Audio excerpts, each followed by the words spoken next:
Hello दोस्तों, Jha history classes में आपका स्वागत है। मेरा नाम वैभव झा। मैं आप लोग के लिए पीजीटी हिस्ट्री का इम्पोर्टेंट क्वेश्चन लेकर आया हूं, जो कि बीपीएससी टीआरई 4.0 के रिगार्डिंग है।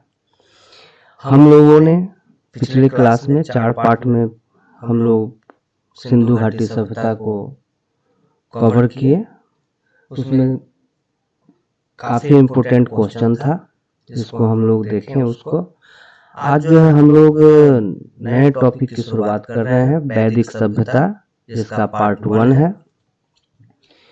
तो चलिए हम लोग वैदिक सभ्यता का कुछ इम्पोर्टेंट क्वेश्चन है, महत्वपूर्ण क्वेश्चन है, तो चलिए हम लोग देखते हैं। इसमें जो है पहला क्वेश्चन है कि इनमें से किस ग्रंथ में सभा और समिति का उल्लेख वैदिक देवता की 2 पुत्रियों के रूप में किया गया है। तो कौन से ऐसे ग्रंथ में सभा और समिति का उल्लेख किया है वैदिक देवताओं के 2 पुत्रियों के रूप में? तो इसका जो है आपका ऑप्शन नंबर बी हो जाएगा, अथर्ववेद।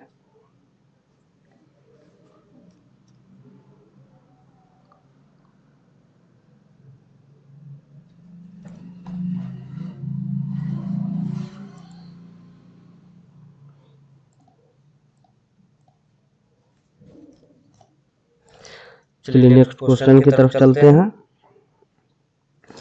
कि ऋग्वेद का 7वां मंडल किस वंश से संबंधित है? तो ऋग्वेद का 7वां मंडल जो है वो किस वंश से संबंधित है?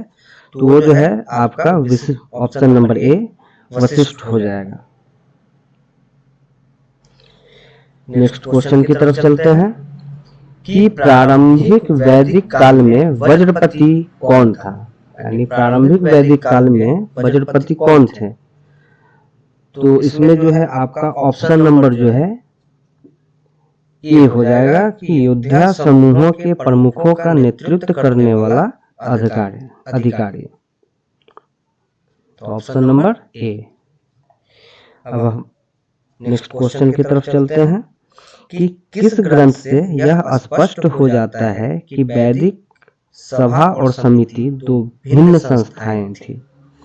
तो एक यहाँ पर क्वेश्चन है आपका, क्वेश्चन नंबर 1 जो है इस तरह से भी आपका क्वेश्चन दे सकता है कि किस ग्रंथ में सभा और समिति का उल्लेख वैदिक देवता की 2 पुत्रियों के रूप में किया गया है। और वही क्वेश्चन आपका सेम क्वेश्चन ही कह सकते हैं कि किस ग्रंथ में यह स्पष्ट हो जाता है कि वैदिक सभा और समिति 2 भिन्न संस्थाएं थी?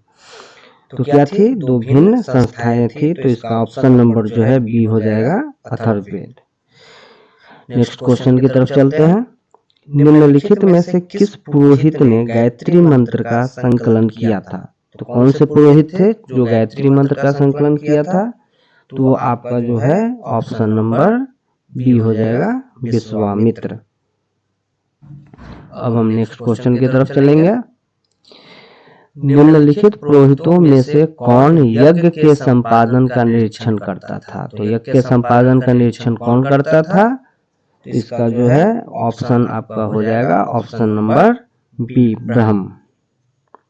अब हम नेक्स्ट क्वेश्चन की तरफ चलेंगे कि सुदास के विरुद्ध ऋग्वेद में उल्लिखित 10 राजाओं का युद्ध किसके नेतृत्व में लड़ा गया था? तो किसके विरुद्ध लड़ा गया था ये भी कहा जा सकता है। क्वेश्चन आपका दे सकता है कि 10 राजाओं का जो युद्ध हुआ था वो किसके विरुद्ध हुआ था? तो वो सुदास के विरुद्ध हुआ था। तो एक यहाँ से क्वेश्चन आपका हो गया। और इस तरह से भी क्वेश्चन आपका दे सकता है कि सुदास के विरुद्ध ऋग्वेद में उल्लिखित 10 राजाओं का युद्ध किसके नेतृत्व में लड़ा गया था?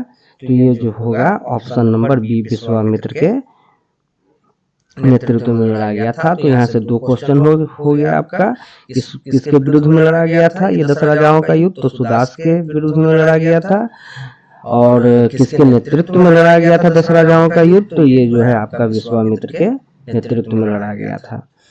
तो चलिए नेक्स्ट क्वेश्चन की तरफ चलते हैं कि ऋग्वेद में पंचजन किसे संबोधित करता है? तो ऋग्वेद में पंचजन किसे संबोधित करता है? तो इसमें जो है आपका ऑप्शन नंबर जो है कौन सा हो जाएगा? तो आर्यों की 5 जनजाति, ये ऑप्शन नंबर ए। ठीक है, अब नेक्स्ट क्वेश्चन की तरफ चलते हैं कि वेदों में सबसे प्राचीन कौन सा है। तो सबसे आसान क्वेश्चन है कि वेदों में सबसे प्राचीन कौन सा है, तो वो आपका जो है ऑप्शन नंबर बी, ऋग्वेद। अब चलते हैं नेक्स्ट क्वेश्चन की तरफ। ऋग्वैदिक देवताओं में सबसे महत्वपूर्ण कौन था। तो ऋग्वैदिक देवताओं में सबसे महत्वपूर्ण कौन था, तो ये जो है आपका कौन होगा, तो ऑप्शन नंबर ए, इंद्र। अब जो है नेक्स्ट क्वेश्चन की तरफ चलते हैं और लास्ट क्वेश्चन है ये, योग सूत्रों का श्रेय किसे जाता है। यानी योग सूत्र का श्रेय किसे जाता है, योग सूत्रों का श्रेय जो है ये आपका जो है ऑप्शन नंबर बी, पतंजलि को जाता है। ठीक है, तो ये आपका जो है पार्ट 1 खत्म हुआ। नेक्स्ट क्लास में हम लोग पार्ट 2 लेके आएंगे वैदिक सभ्यता का, उसमें भी आपको काफी महत्वपूर्ण क्वेश्चन देखने को मिलेगा।